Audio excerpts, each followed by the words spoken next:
everyone. Tom Mees along with John Davidson. Game 5 of the Norris Division semifinals. Detroit Red Wings leading the game 3-1. The series is tied at 2 with the Toronto Maple Leafs. This is the pivotal game. Game 6 Thursday night back at Maple Leaf Gardens, where the Leafs won 2 games last Friday and Sunday. Here comes Toronto. Glenn Anderson with it on left wing. Can't hold on, and Konstantinov goes in the corner. Anderson goes right after him. Now back comes Big Keith Primo, 6'4", 220 pounds. Yzerbark with it. Primo takes a tumble. Sergei Fedorov fighting for position. Now it's Yzerbark to Fedorov. Just wide. It was deflected in front by Sylvain Lefebvre. And Lefebvre got the worst of that, shaking his hand as he goes to the Leaf bench. Here's Yzerbark, leaving it for Fedorov. Centering pass is cut short by Bob Rouse. And the Leafs Anderson breaks back 2-on-2 with Andreychuk. Glenn Anderson tries to get around Chason. No dice, and Chevrolet plays it. Tim Chevrolet really not that busy a goaltender tonight. Well, not at all, and he's got to make sure the 25-year-old has to stay focused. Toronto not getting much action at all. In fact, they haven't had a shot here in the second period. We're nearly 5 minutes in. But Toronto's a counterpunch team on the road. The goaltender has to concentrate, be very focused, and be prepared for that counterpunch. Whistle with 15:09 left to go in the second period. A reminder that National Hockey Night's coverage of the Stanley Cup playoffs continues tomorrow night. It's Game 6 of the Patrick Division semis between the Washington Capitals and the New York Islanders. Live from the Nassau County Coliseum, 7:30 Eastern, 4:30 Pacific. Big Al Iafrate had a big night. 3 goals in game number 5. We'll try and keep the Capitals live. And we heard from Al Arbor in our intermission. He's a little bit upset at the stick swinging. You know, the sticks have been just, I think, dreadful in the playoffs. And this will give the people who want fighting to stay in the game a more focused argument.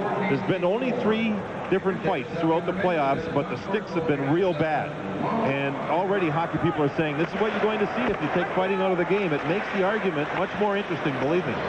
McCown had a weak shot for Toronto from the point off the faceoff.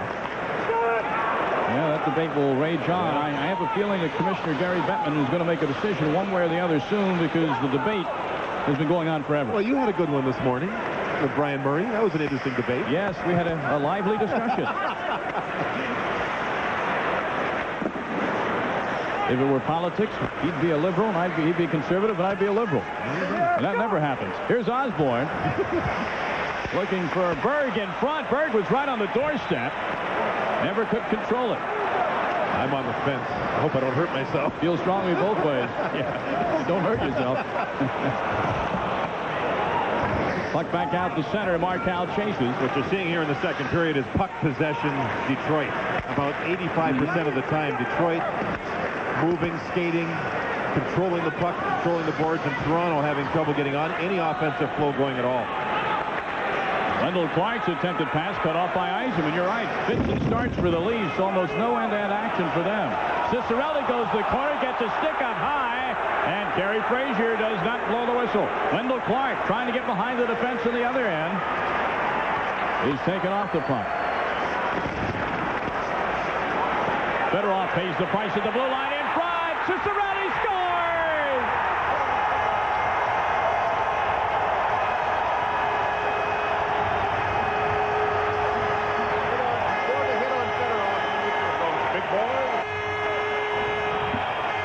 What a play by 91 Fedorov. You want to see somebody strong. Watch Fedorov take the hit along the boards here. Watch the leg strength. Hits, boom, but he still gets the puck. Now he makes the pass. Beautiful play by Cicerelli to score his first goal. If Fedorov can't take the hit, if he gets knocked down, the play doesn't happen. It won't happen at all. But what a play by Fedorov to lead Cicerelli, and Cicerelli made it look real easy as Dave Ellett, the defenseman, got caught off ice. Detroit, you can see the players understanding the play. They're standing, the Toronto bench, they're all sitting. The emotions tell a story. Listen when they announce the goal. The crowd is going to go crazy.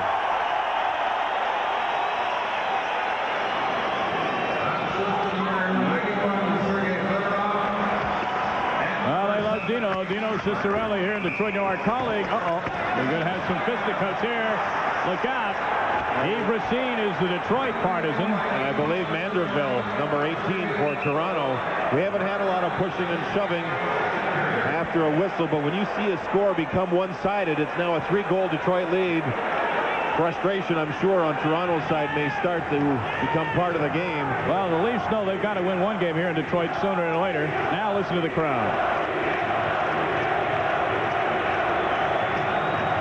They're cheering Dino for Ciccarelli. And so they should. He's had a spirited game for Brian Murray. Yves Racine, the Detroit defenseman, stayed up in the neutral zone. I think he threw a bit of a right hand. See number 33. As the whistle sounds, the referee puts both hands up. Now watch Racine. Yeah, a little rabbit punch on Manderville after the hit. And everybody moved on in. Cullen, you see there, wearing the horse collar around his neck.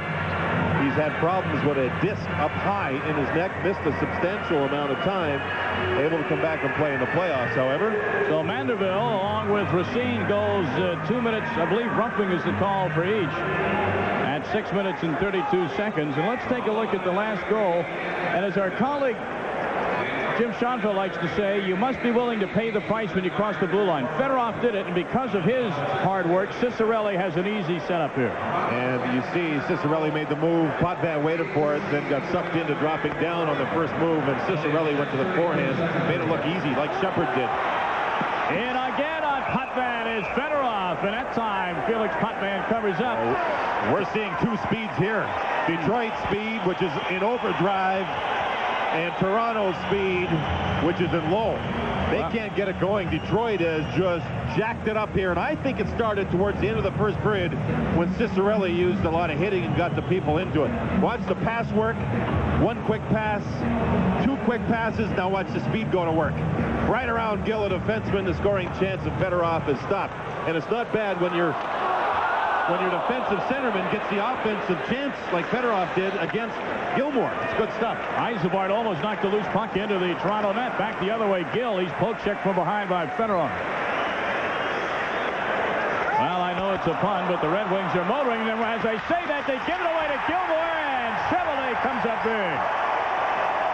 Bad turnover. Fedorov was hit by Anderson, and because of that hit, he made the bad clearing pass, and Chevrolet with the best save that he's made in the game. Hard hit on Elliott by Yzerbark. Remember in the first period when the people were jeering Chevrolet? Well, they're now chanting his name. Well, the bandwagon is full again. That's hockey. Well, as we go to break, take a look at some of the action here at Joe Louis Arena. It's 4-1 Detroit.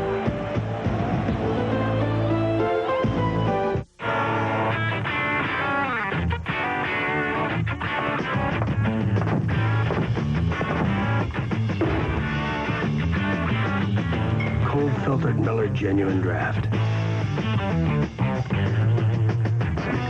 For those who've discovered its smooth draft taste, the world is a very cool place.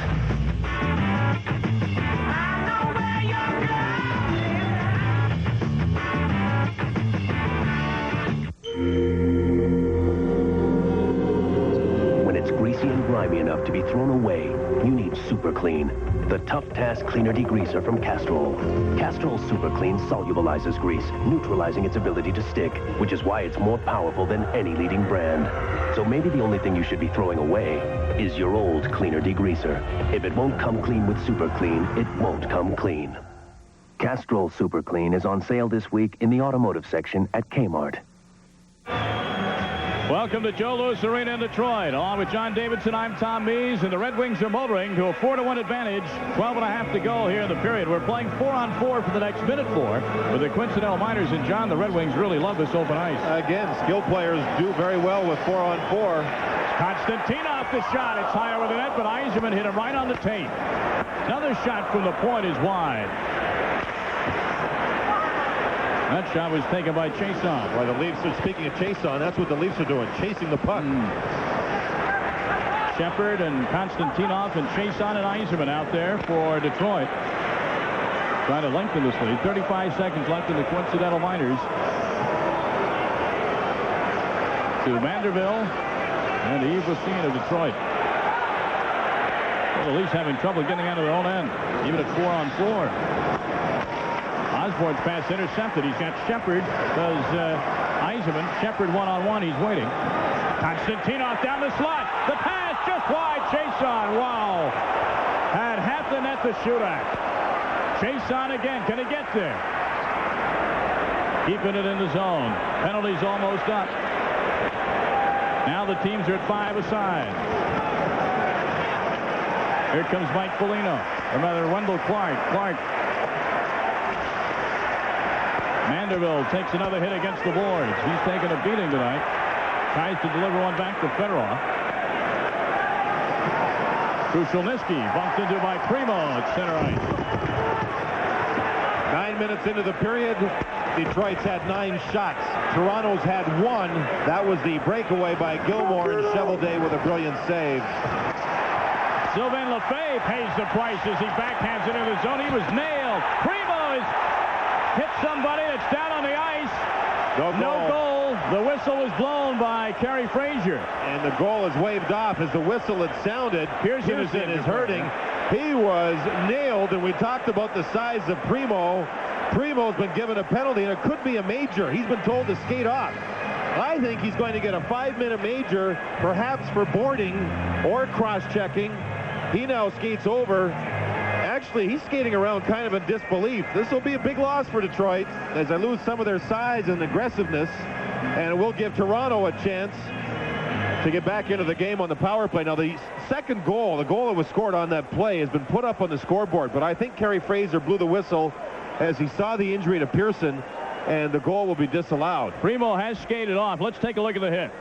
You'll see Pearson here turn. Watch Primo come in. Oh, man, I have a hard time thinking that should be a major penalty. Primo's size is what became very involved with this hit. Pearson didn't see him coming, but he was not facing the boards. Primo glided in to the body to throw the check, and it was more shoulder than anything else. And if this becomes a major penalty, I think it would not be the call that should be happening. Pearson is hurt on the play. I understand that. But he was in no man's land, and he took the check because he didn't see it coming. It did not appear to me, Tom, to be a dirty check. I believe they credited the goal as well. Oh, what a hit. Oh, the whistle was after the puck. Maybe the goal is allowed. Wendell Clark gets credit for the goal. Yes. Rather, Dave Ellett, who took the shot. I thought Clark tipped it in. So not only is Primo off the ice. No, here, let's try and just figure this thing out. The whistle sounded after. I saw Kerry Fraser wave it off. But he's changed his mind, obviously. The goal is going to be allowed. Now, since the arm was up for the delayed penalty, maybe perhaps Primo would have been given just the minor penalty, as we don't see anything up on the board. So maybe it just washed out the delay call. Primo will be allowed to stay with the team. The goal will be awarded to Toronto. It's 4-2, and Primo will be allowed to play. Well, I don't know. I don't see anything up on the board, Tom, right now regarding a major penalty or any penalty. That's got to be it. Primo stays out on the ice, so it's a delayed call. The goal is scored and allowed. Primo's allowed to stay in the game, as he would have been given only a minor penalty. You know, and the thing is, everybody's attention in the arena was focused on the hit. It was such a huge hit. The crowd was oohing and awing, and then, oh, by the way, the net is bulging. But by that time, people hear the whistle, and they're all confused. And Kerry Fraser... See, I personally, it was a hard hit, a tough hit, and Toronto loses Pearson. But I don't think it was a dirty play. It was just Pearson was caught, not knowing the check was coming. And Primo threw, to me, a clean check on the play. Well, what Primo did that drew the ire of Kerry Fraser was, I think you'll see he draws his stick back like a pitchfork coming in. But he hit him with the right arm, his shoulder. Let's listen to it.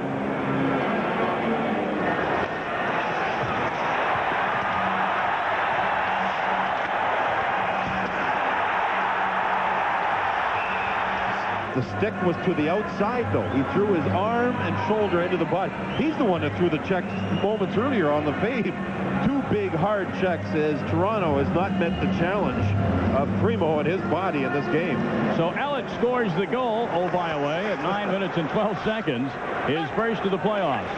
And Toronto, that's a big goal for the Leafs, draws them back within 2. They can get something going offensively. So I say that, here comes Detroit. Into the Toronto zone, where they spent almost all of this second period. Todd Gill breaks back for the Maple Leafs. Tries to hit a breaking Gilmour, but his pass is intercepted by Konstantinov, and Primo Has it roll off his stick, and Primo jabs at it as Potvin covers up. Well, Major League Baseball on ESPN continues tomorrow night. Wednesday night baseball. The New York Mets taking on the San Francisco Giants. Giants in the air, probably 30,000 feet. They beat the Phillies today. They're on their way to Candlestick. The Mets have found Candlestick to be a chamber of horrors. Bobby Bonilla and the Mets against former Pirate teammate Barry Bonds, who's hitting only .400 with 5 homers and 20 RBIs.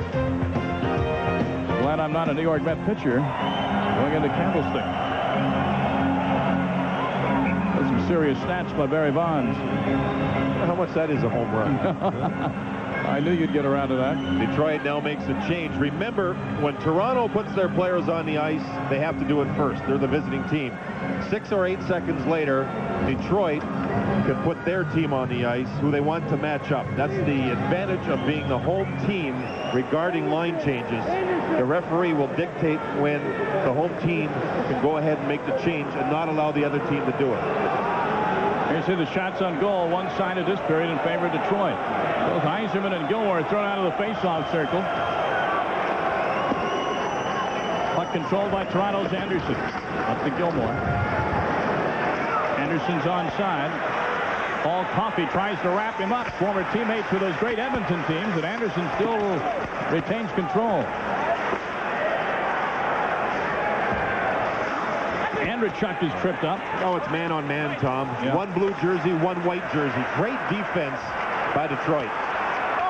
Gilmore was trying to hide behind the net, but Coffey's picked him up, even away from the puck. Great defense by Detroit. Andrechuk goes in the corner, pays the price as Gallant hits him. Gilmore is nailed by Coffey. Red Wings, they're nailing everything to move. Yeah, and Toronto doesn't have a chance to control the puck. They don't have a chance to make a pass because no one's open. And these Detroit Red Wings have been so strong along the boards. One-on-one battles, Detroit's controlling the puck. Toronto just can't get it going offensively. And then when 55 Primo's on the ice, it's his speed and the size that he is, he's just dominating.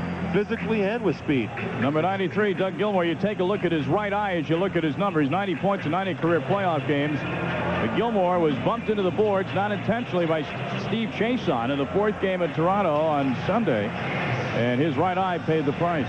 He averages about 28 minutes per game, and he is without a doubt the #1 man for Toronto. If he goes, Toronto has a chance. If Detroit shuts him down, I don't like their chances. Forget about it. Puck loose at center.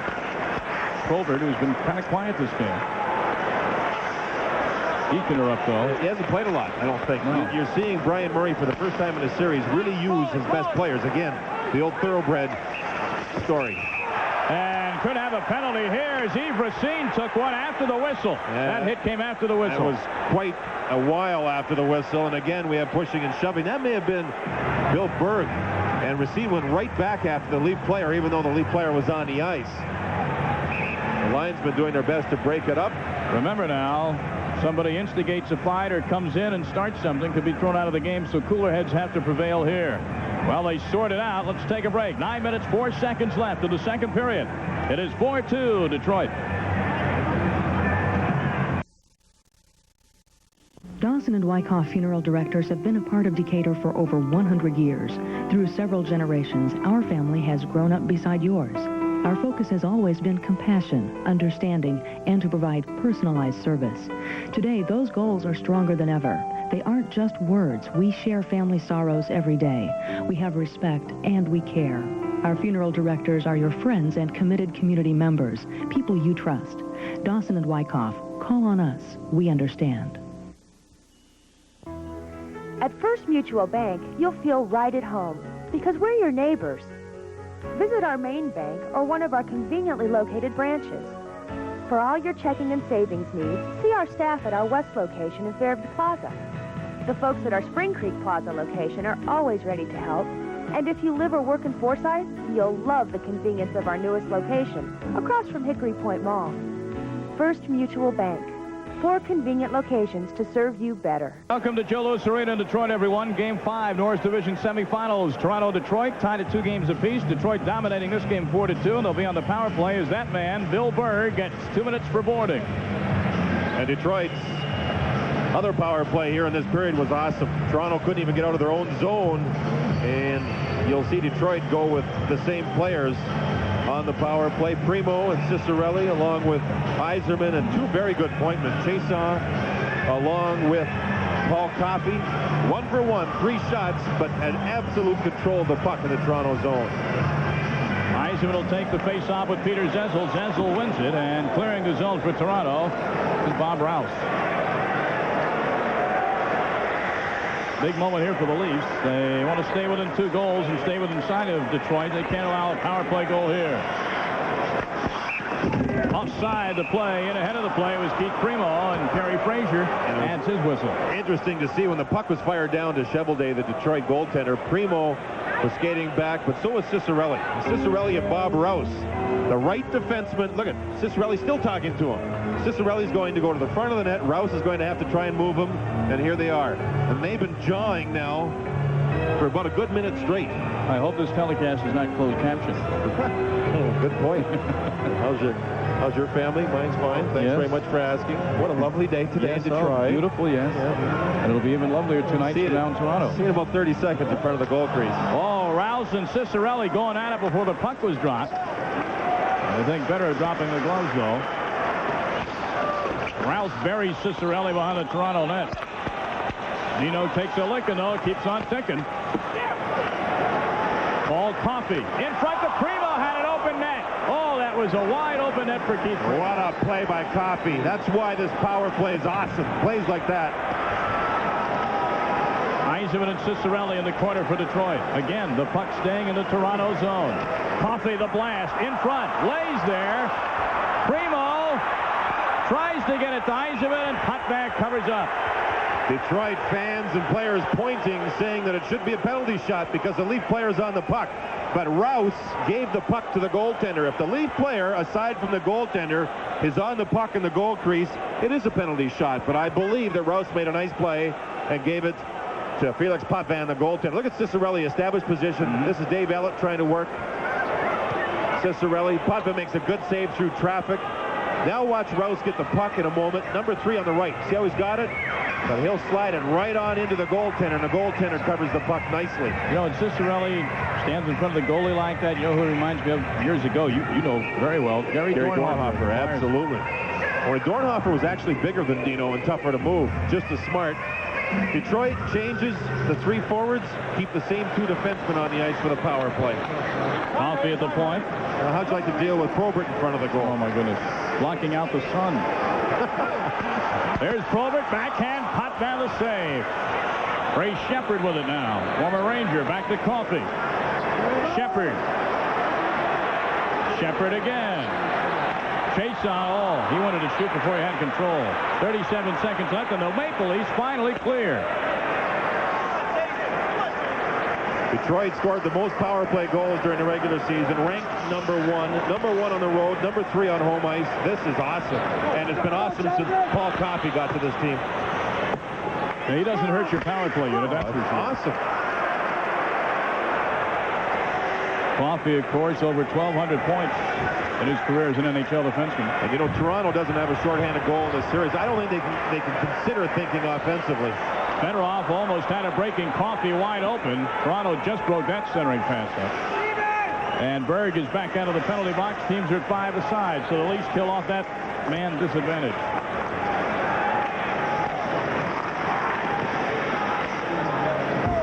Racine dumps it into the Toronto zone. Calgary used to have a great power play, coached by Bob Johnson. Man, this Detroit one looks just like it. Racine pounds Wendell Clark from behind. Loose puck, and Cheveldae covers up with 6:39 to go. Second period. Leaf captain Wendell Clark oft injured, but he's a very important player on the ice and in the locker room for Pat Burns. A lot of the media got on Wendell Clark in Toronto after the first 2 games here in Detroit, saying that he didn't play physical enough, didn't show up. And Pat Burns, the coach for Toronto, said, listen, don't question Wendell Clark's heart. And Wendell Clark said, hey, quit getting on me. I'm just a farm boy. All I want to do is go and play hockey. But he's gotten better as this series has moved along. Here in Detroit, though, with the pace being so quick, Tom, Wendell Clark has a tough time getting to the Red Wing players to throw the big body checks that he's famous for. Martel dumps into the Toronto zone for Detroit. Potvin plays it around, but Sean Bear is there. Pass comes down in front to Cullen. A breaking Wendell Clark. He gets past Racine momentarily. Clark tries to one-hand it into the net.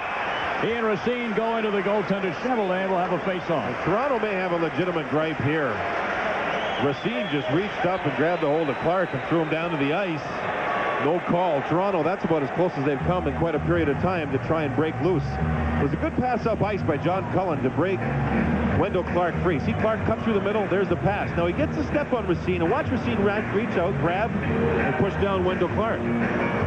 Right across the shoulder. Again, the left shoulder of Clark will lean into Racine. See him leaning. But watch Racine reach up and use the strength and the power to pull Wendell Clark away from the puck. Interesting one-on-one action. To Racine's credit, he could have put that stick right in Wendell Clark's face, but he did not. He controlled the stick and kept it away from his head. Sticks are down in this particular game by far, perhaps the cleanest since the first game of the series. This series has gotten real nasty. Sticks up, not so much in this one. Doug Gilmour controls the face-off. Shot taken by a Todd Gill just inside the blue line. There goes someone's helmet. That may have hit the helmet of the goaltender. Cheveldae shook his head after not knowing where the puck went. I think it was a screen shot. It hit the face mask of the goaltender and then ricocheted right up into the stands. As Chevy, as he's known by his teammates, used his head on that play. The point shot through traffic. Watch Cheveldae drop down a little bit and watch the puck ricochet right off the right side of his helmet, I think, anyway. There it goes, and oh yeah. And Cheveldae's had problems with a sore left shoulder. That hit on the right side. He took a shot from Foligno in Game 4 of this series and has had to use the ice pack on the shoulder. In fact, Cheveldae did not practice yesterday because the shoulder is somewhat sore. Primo and Gilmour setting up for the faceoff. Friends, you want to be a goaltender? Next time you go to a hockey game, doesn't matter what level it is, sit behind the net and watch what these guys go through. And remember, they're wearing 30 pounds of equipment. You'll think twice. John did, and he did it anyway. Fedorov carries into the Toronto zone. He doesn't say a lot, you know, for between the years here. Well, I agree. Here comes Toronto back. Fedorov tries to bury Gilmour in the boards, and he does it right in front of the Red Wing bench. Fans love it. Detroit's playing a physical game and playing a smart game. Andreychuk takes a heavy hit from Konstantinov. Looks like the Detroit Lions out there at times with hits in this game. I know Pat Swilling's in town, but I didn't know he played hockey. Maybe Bill Parcells should scout this game. Could use some help in New England.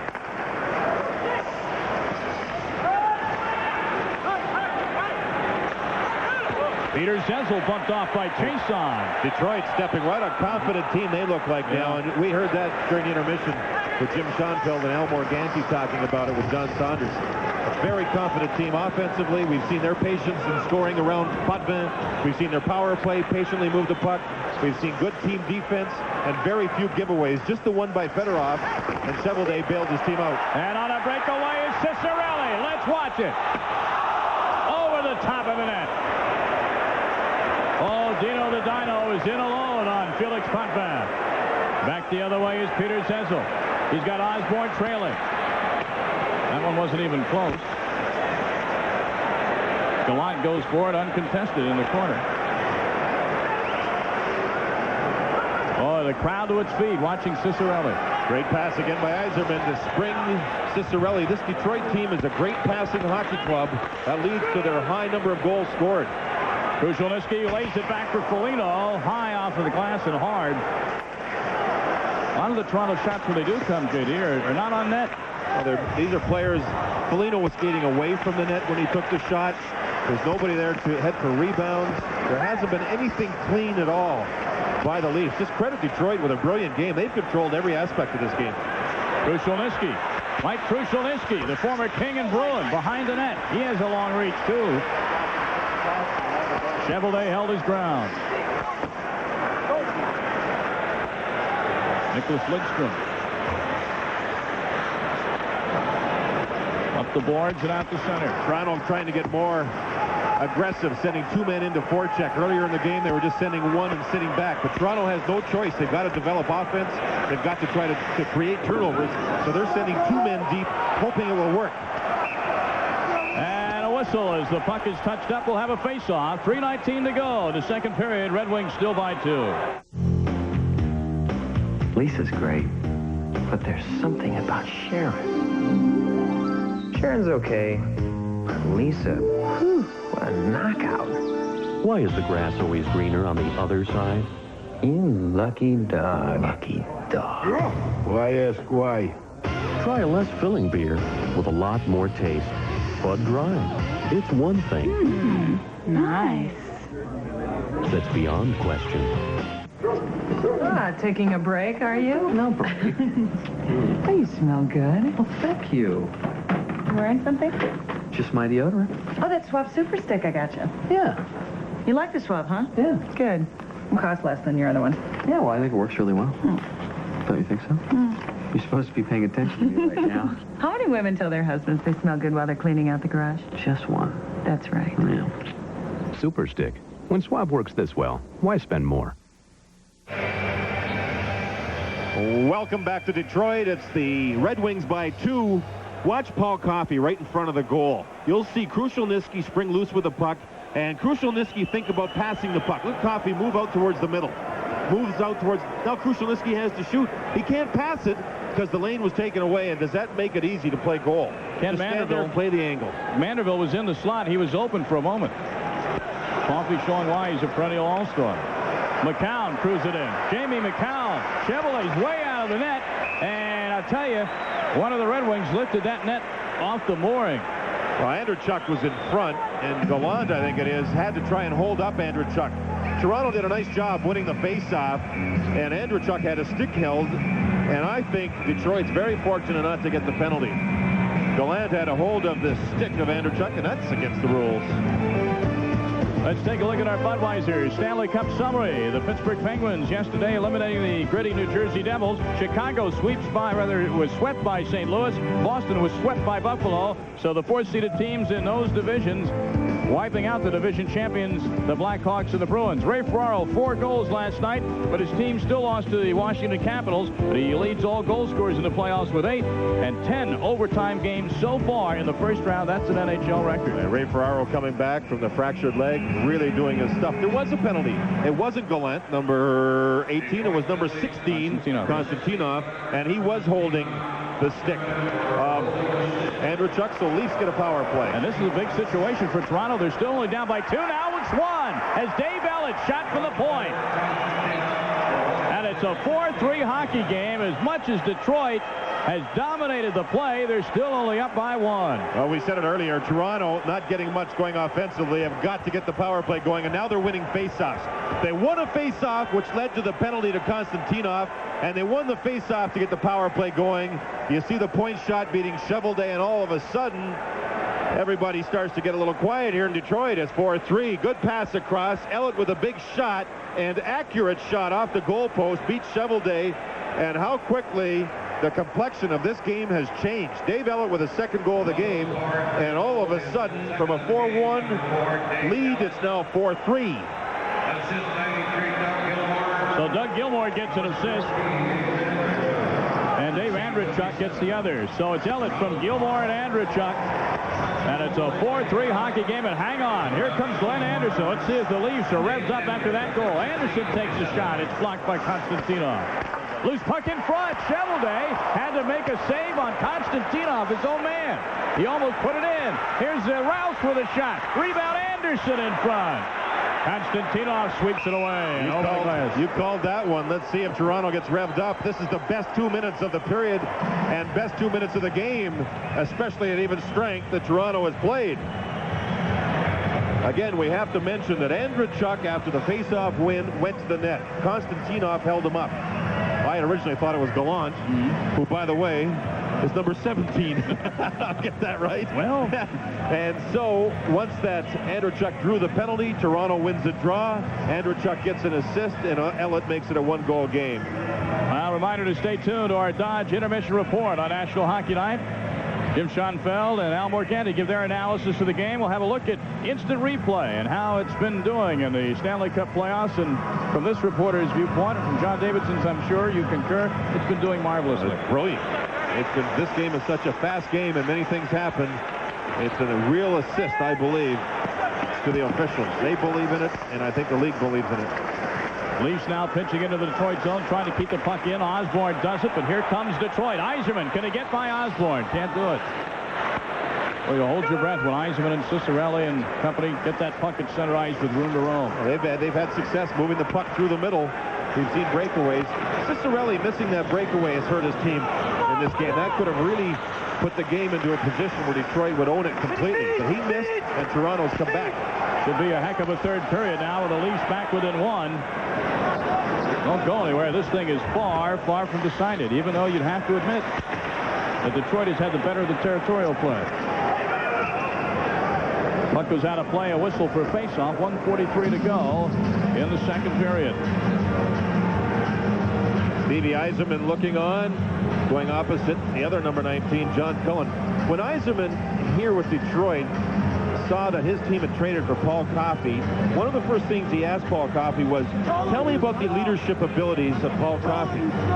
And Coffey talked to Yzerman about it, about Wayne Gretzky. Wayne Gretzky and all his greatness and how much he's won and what he's meant to hockey, what he's meant to his team. And Paul Coffey was telling Yzerman how quiet he is, how he plays on the ice, how hard he works, how dedicated he is.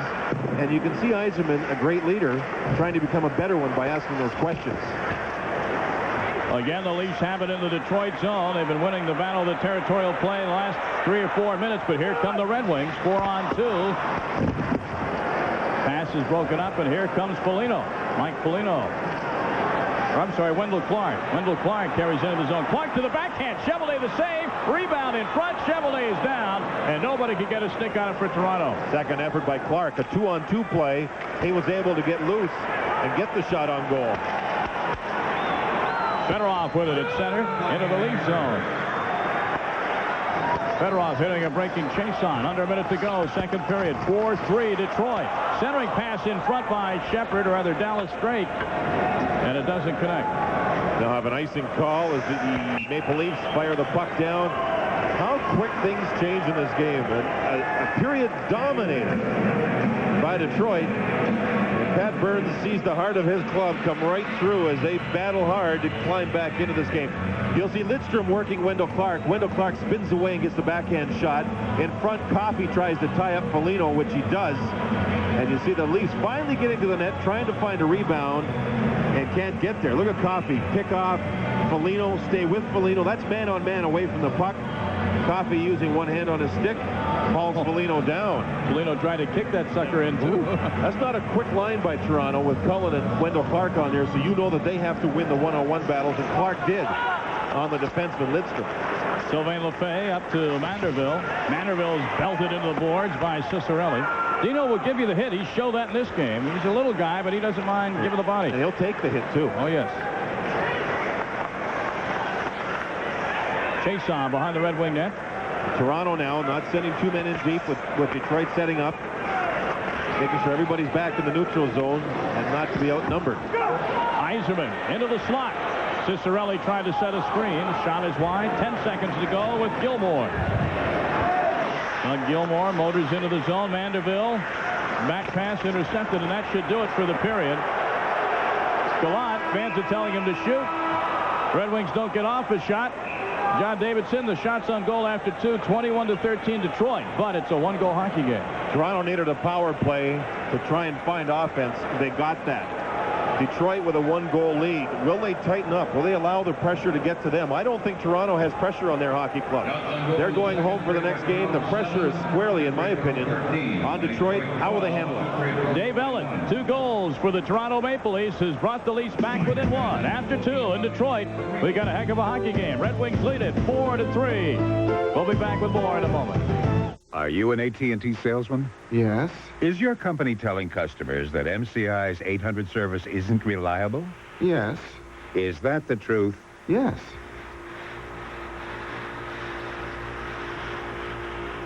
According to a study by the FCC, AT&T's market share of long-distance service in America is heading in a new direction.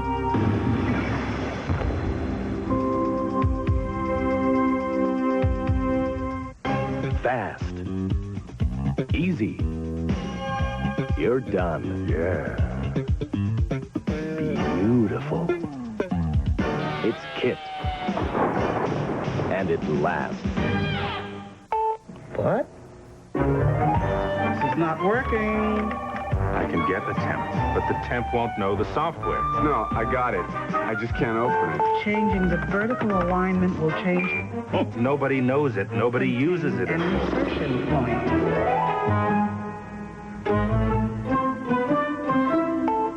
What?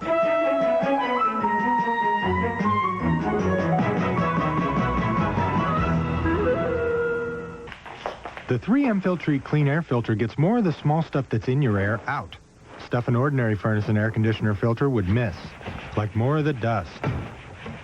More of the pollen and mold. More of these particles that could irritate your allergies. It even gets more animal dander. Try the Filtrete Clean Air Filter. It gets more of the aggravating things in your air out. Even smoke. Look for the 3M Filtrete Clean Air Filter wherever you buy furnace or air conditioner filters. Kitty, kitty.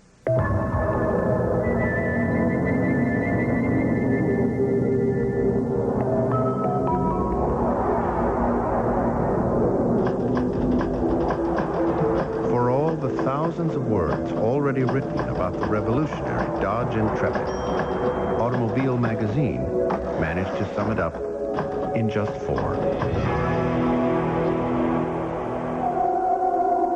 Intrepid. This changes everything.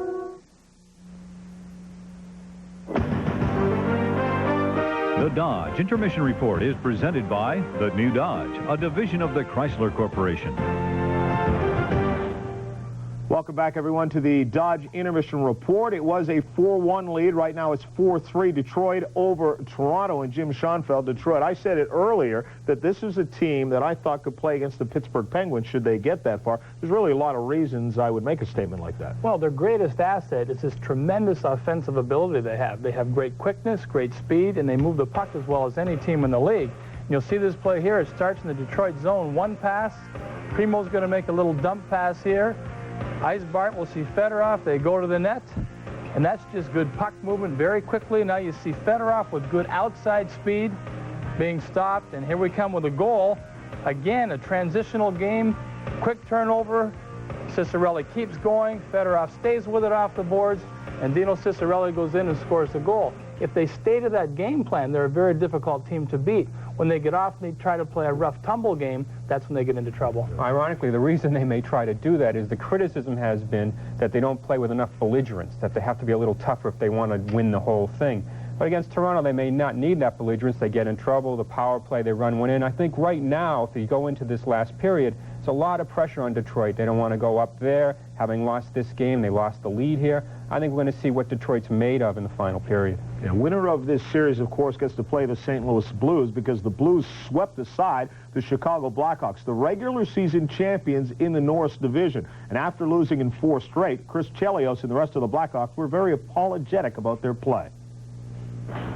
Like I say, speak on behalf for myself and the team that we're sorry to all the fans, not letting them down, letting each other down, and there's not really much you can say. Like I said, we're sorry for letting everybody down. We had expectations for ourselves.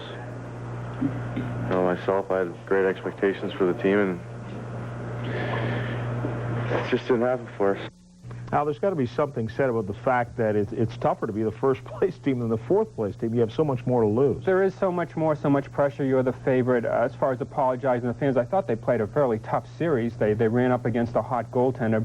But you can see how close it is with overtime games, the difference between losing and winning in the playoffs. Boston goes out 3 overtime games. Washington may go out all those overtime losses. I don't know if you have to apologize. I don't think Chicago came up with a flat effort. No, you can't stress enough the importance of a hot goaltender in playoff hockey. I mean, Grant Fuhr in Buffalo won that series for them for sure. Curtis Joseph won that series for the St. Louis Blues. And if you're going to win a Stanley Cup, your goaltender has to be spectacular. The St. Louis Blues, as a result, are going to have a week or maybe even more off before they get to play in their next series. We should remind you that there's more playoff hockey that will be underway a little bit later on tonight. Los Angeles against Calgary, 9:35 Eastern Time. That series is tied up at 2-2. That in the Smythe. In the other Smythe Division semifinal, Winnipeg and Vancouver. The Canucks leading that series 3-1 in Winnipeg, 0-9 when they face elimination. It does not look good as they go into this one. We'll have more on the Dodge Intermission Report as we roll along in just a moment on ESPN's coverage of the Stanley Cup playoffs. The World Hockey Championships, the USA, a loser in the quarterfinal action today to Sweden. Canada will play tomorrow.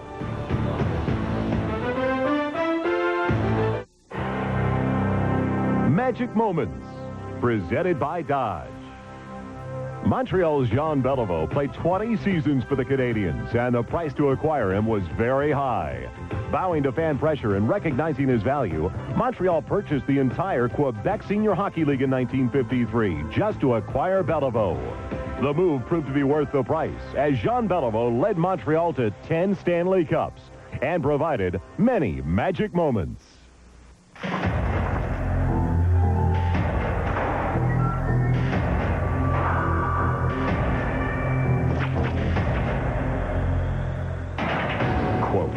A Dodge Ram pickup with a Magnum Cummins diesel has the power to out-torque, out-pull, just flat-out work Ford and Chevy diesels.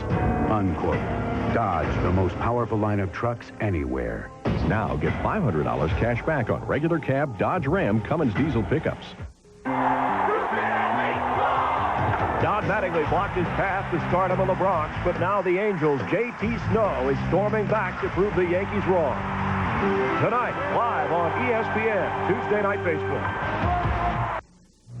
Welcome back once again to the Dodge Intermission Report. Between periods, Detroit with a one-goal lead over Toronto. Now, we want to take a look back at some of the replays that have happened over the last couple of nights. We've already had one in this game as they go up to the booth and take a look to see if they agree with what's been called on the ice. Here against Montreal and Quebec, Game 3 overtime, Vincent Damphou's game-winning goal goes in off the foot of Alexei Gusarov. Montreal wins Game 3. Game 5, Kirk Muller appears to have scored, but there was no goal, Al. He kicked it in. Exactly. If you look on the slower replay, you will see, what the goal judge is looking for. You will see that clearly his foot comes in here comes the puck, he kicks the puck past the goaltender with his foot.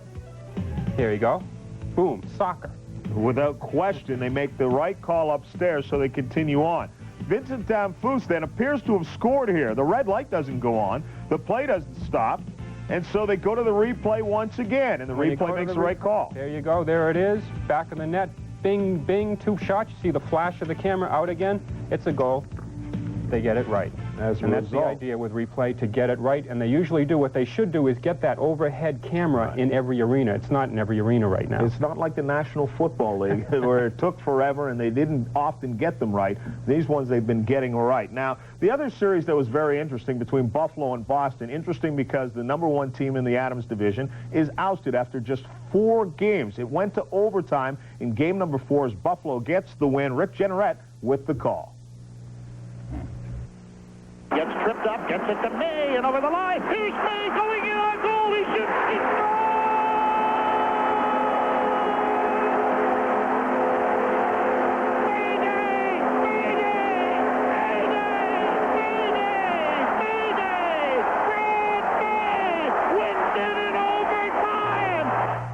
And boy, are they happy in Buffalo about that goal. And what a series the Sabres played against the Bruins. There were a lot of questions about the Sabre team before the playoffs started.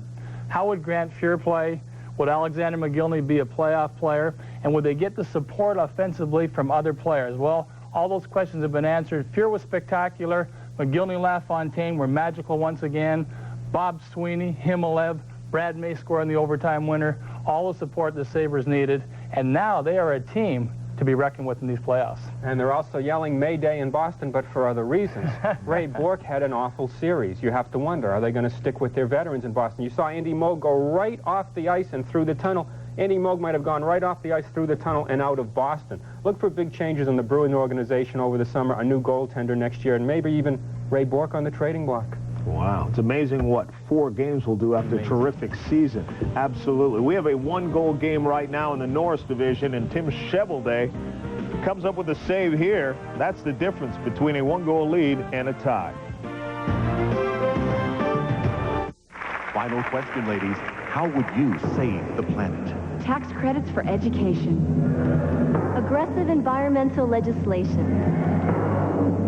Which planet?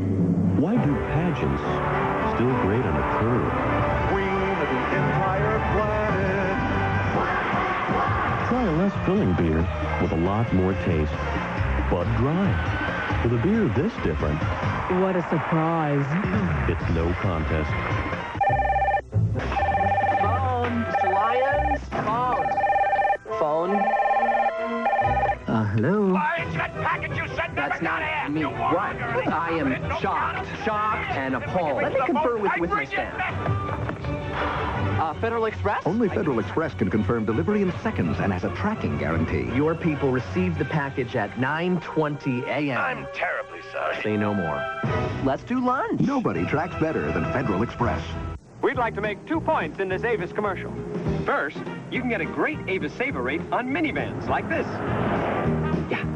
You can get a great Avis Saver rate on intermediate cars like... Let's go on. You can get a great Avis Saver rate on a car like this. Chevy Cavalier at a subcompact price with free unlimited mileage.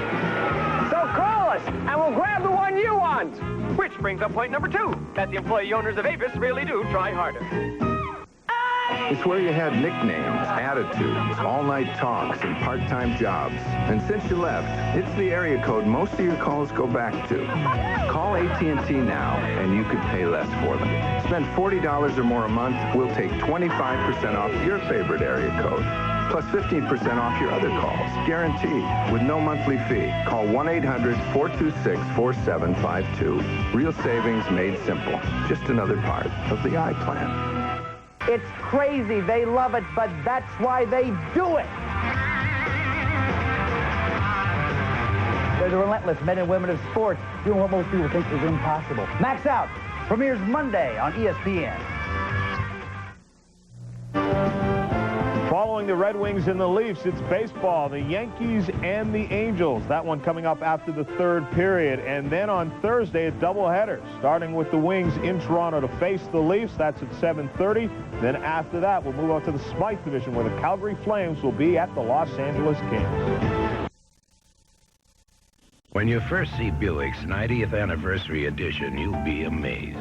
Because Buick is doing something that's never been done before, rolling back the retail price of a hot seller. Introducing the anniversary edition Buick LeSabre at a single low, no-hassle price of just $18,999. That's a $2,900 factory price rollback on the land of Lincoln's best-selling car, luxury equipped. And you know what the competition's going to say? See your better Buick dealer today.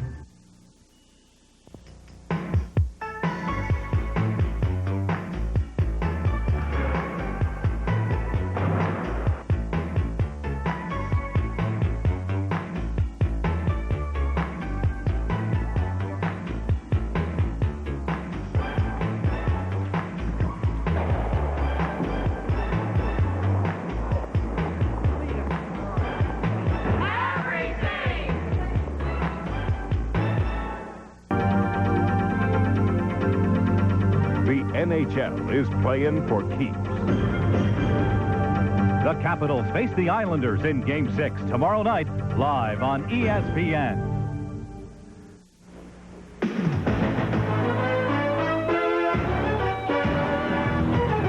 ESPN's presentation of the Stanley Cup playoffs is brought to you by Budweiser.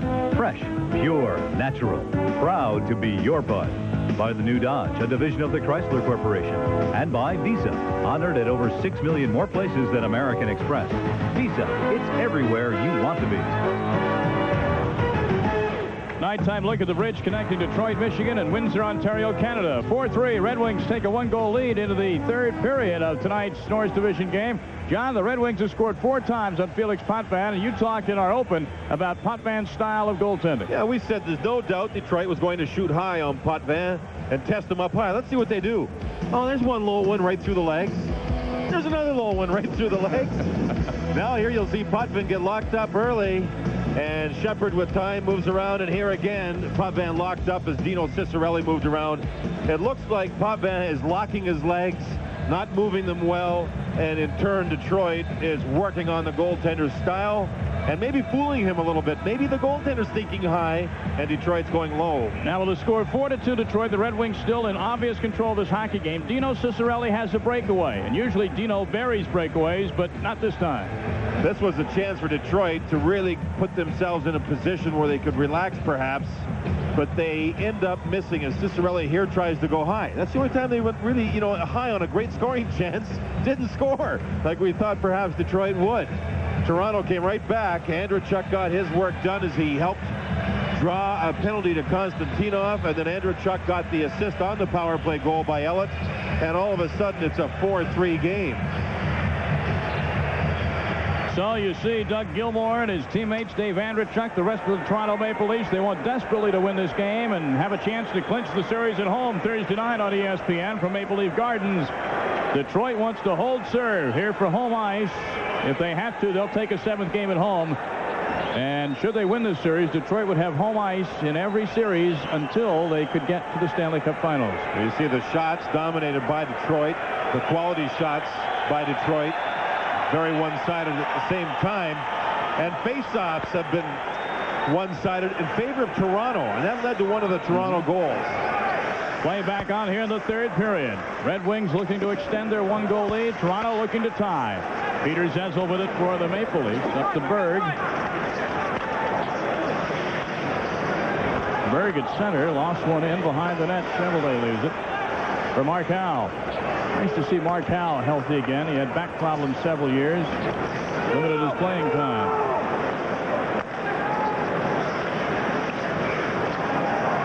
Loose puck at center, and this is Yves Racine.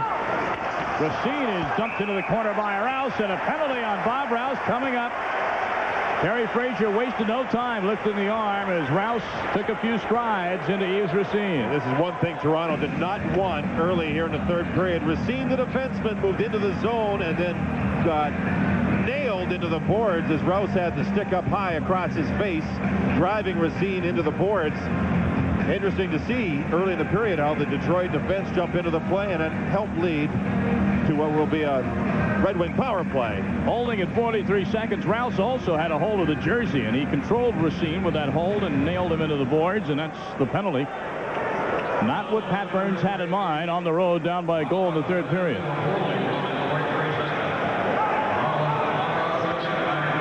Yzerman controls the face-off, but they don't keep it in the zone, the Red Wings. They were masterful at keeping their power play unit in the Toronto end in the 1st and 2nd period. Coffey along with Yzerman, Chason, Cicerelli, and Keith Primo, who's been like a bull in a china shop out there tonight. And the Leafs do a good job of clearing this time. I don't think Pearson has returned since that big hit in the 2nd period by Primo. I don't believe he ever returned to the Toronto bench. Cicerelli leaves it for Yzerman. Play is onside. Chason. Boy, they're giving him a lot of room to shoot tonight, and he's just wide. Steve Chason's had a lot of room to shoot. Coffey's drive in front. And clearing for Toronto is Sylvain Lefebvre. 1:05 left in the Red Wing power play. Paul Coffey still has those jets. Cicerelli's centering pass goes right to the Maple Leafs. And Toronto clearing the zone. Coffey was a kid. Instead of going to hockey schools, he went to power skating schools. His parents sent him there, and you can see it paid off. Brilliant skater. The same thing happened to Mike Gartner when he was a kid. Mike plays with the Rangers. Great skating through good teaching when they were young. Lidstrom at the point. 2-3 jabs at it, and Potvin held his ground. Probert had his head down, did not see that the goaltender was down a long time before the shot came. But credit Potvin, anticipated well and made the low save. Lidstrom has it hopped over his stick into the crowd. 20 seconds left in the Toronto penalty to Bob Rouse. Now the difference here with this power play is Detroit can't set up. Toronto's not allowing Detroit the opportunity to set up. Once Detroit sets up, this is a scary power play. What are the Maple Leafs doing differently here? They're being much more aggressive all over the ice, not allowing the 1 and 2 and 3rd pass to be connected in order to get into the zone quickly. Just very, very aggressive penalty killing. Penalty killing's a lot like playing man-to-man defense in basketball. It's just a lot of hard work. Seeing much more aggressive penalty killing in the league than what we used to see. We used to see the teams just back in, get into 4 corners, the 4-cornered box, and make the power plays beat you. But the power plays are so good now that the penalty killers, they're force all over the place. Watch here. Look at here. In the neutral zone, the force play.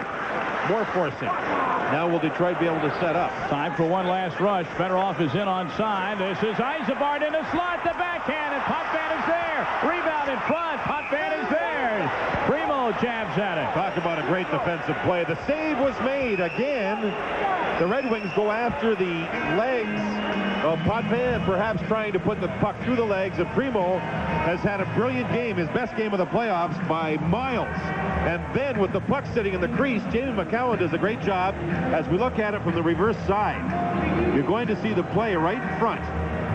Back through the legs goes the puck. Eisenbart's robbed. Now look at Primo in front. And he is checked by both defensemen and can't get to the puck. And that allowed Potvin the time to reach out and grab the puck. Nice pass across. Eisenbart moves in. McCowan takes his man, doesn't even look where the puck is.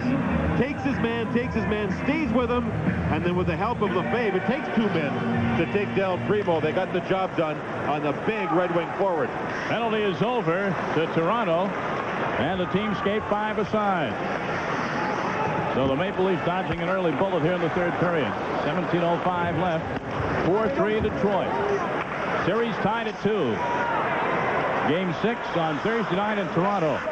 It's been a home ice series so far. Cruising in is Konstantinov, but he's bothered and loses the puck. And here's Gilmore at center. He's got Glenn Anderson with him, along with Jamie McCown, and Gilmore loses control, and it's offside, the call. And we'll have a face-off. 16:43 to go in regulation. Now there's a car whose air conditioner uses a refrigerant that won't harm the ozone. A car that makes extensive use of recycled materials to absorb sound and reduce vibration. And in the future, 90% of it may very well be used again. All of which makes the new Intrepid one of the few cars on the planet that actually thought about the planet. Intrepid. This changes everything. This is your world, genuine and true. You're the one who keeps coming through, 'cause you're giving it your best. Proud to be your bud. Budweiser. Proud to be your bud.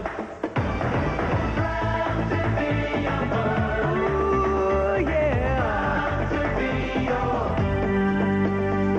Proud to be your Welcome back to Joe Louis Arena. I'm Tom Mees along with John Davidson. There's our score. It was 16:43 to go. Let's take a look at our Budweiser scoreboard. 2 other playoff games tonight. The LA Kings have broken up on top 1-0, and a little bit later on, Winnipeg will be at Vancouver. The Jets facing elimination at the Pacific Coliseum tonight. Well, the LA Kings win game number 5 in Calgary and come home Thursday night with a chance to win the series. The Forum will be rocking. Rob Stauber will have to be good in goal. He was certainly good in the last game in which Los Angeles won for Calgary. Gary Roberts was a question mark with a bad foot, and he'll be missed if he can't play. Now at Budweiser Stanley Cup summaries, you look at Mark Howe skating around for the Red Wings, anticipating the face-off. Dave Ellett with 2 big goals tonight to get Toronto back in this game. They trail by a goal. Sergei Fedorov, good evening with 3 points. Pittsburgh, of course, advancing to the Patriot Division Finals against either the Islanders or the Caps.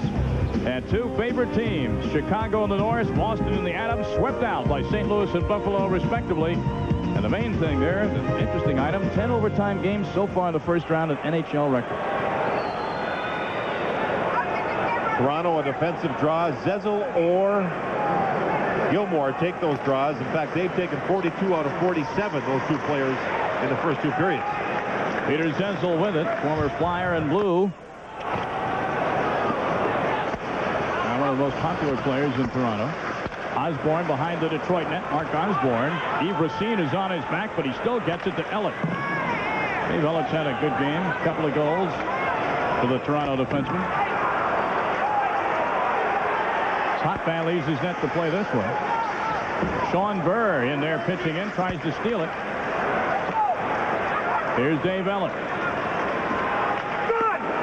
Out of his net comes Cheveldae, and he had it momentarily, lost it, and then covered up.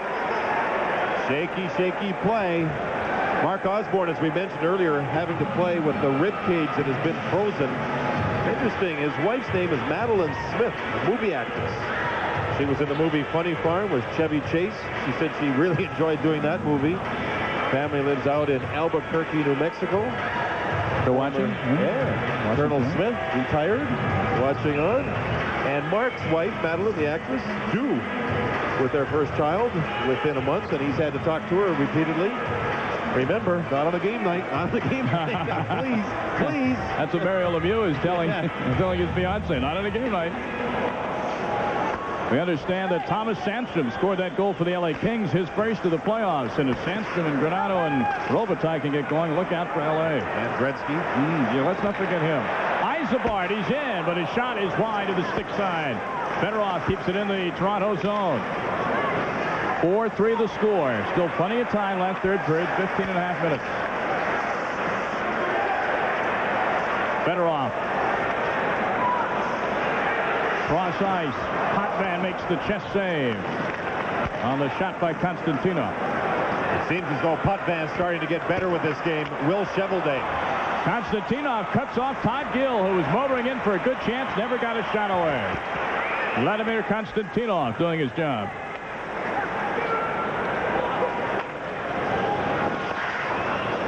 Cheveldae plays it around the board. Gerard Gallant catches up to it. He got the first Detroit goal of the evening early in the first period. Foligno dumps it in for Toronto. Cheveldae plays it but not out. Toronto keeps it in. And now Chase on ahead. This is Gallant. Ellett back checking. Intercepting. Gallant can't get a stick on it in the slot. Gerard Gallant keeping it in. The shot by Coffey hits Potvin in front. The rebound comes out to Toronto. Paul Coffey got a blast away from the point. Time winding down, 14 minutes to go. Sort of the quiet before the storm here in Detroit. And the play is offside. Foligno in ahead of the puck. And when you're in ahead of the puck in the other guy's zone, that's the whistle for a face-off. Both teams trying to play a smart game. We've seen the matchups continue. Detroit with Fedorov opposite Gilmore. Gilmore has one power play assist in this game. Fedorov has a goal and 2 assists. One of those points on the power play. And as Toronto looks up, 13:51 to go. A much less talented team, but a very well coached and smart team. Potvin, as we mentioned in goal, starting to get stronger. Made the good save earlier on Yzerbark. And here through traffic with men in front, Ciccarelli again. Who else makes a save on the Paul Coffey shot? I think Potvin has settled right in. The question is, if Toronto gets some work, Cheveldae, who appears to be battling nerves, will he be able to settle in? Bob Rouse controls in the Toronto zone for the Leafs. Remember, Toronto should somehow pull this out. They go home with a chance to clinch the series at Maple Leaf Gardens. I understand the Gardens hasn't been as noisy, maybe ever, than it was this past weekend for games 3 and 4. Toronto's only lost one of their last 16 home games. Toronto used to be one of the quieter buildings in the National Hockey. They call it Hogtown up there, and Hogtown right now is hockey crazy. Hogtown, how romantic. Here comes Dallas Drake. Drop pass to Coffey. Coffey with a wrist shot, and Potvin saw it, made the stick save. Peter Zezel back the other way. Gets around Yzerman. Zezel with a shot. Save Cheveldae.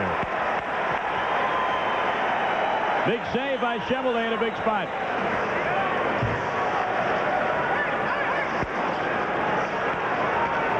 Sean Burr into the Toronto zone. Gill buries him into the boards. And a whistle. The puck knocked ahead with a high stick. We'll have a face-off. 12:45 left to go in the third period. Mark Osborne on the Toronto bench, and this is Peter Zezel. He gets around the defense, and the shot and the save. Back in a moment. You can feel it deep inside. You're the one with a real sense of pride, and you're giving it your best. Proud to be your bud. Budweiser. Proud to be your bud. Proud to be your bud. Ooh, yeah.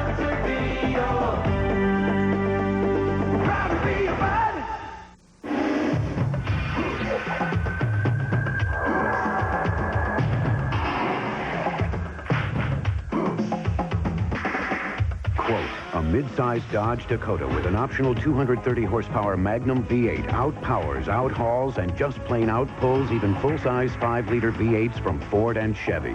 Unquote. Dodge, the most powerful line of trucks anywhere. Get $500 cash back on new Dodge Dakotas. Concentration on the face of Red Wing captain Steve Yzerman. Another 50-goal-plus season for Stevie Y, as they call him here in Detroit. And concentration etched on the faces of the Toronto Maple Leafs. Listen to the crowd.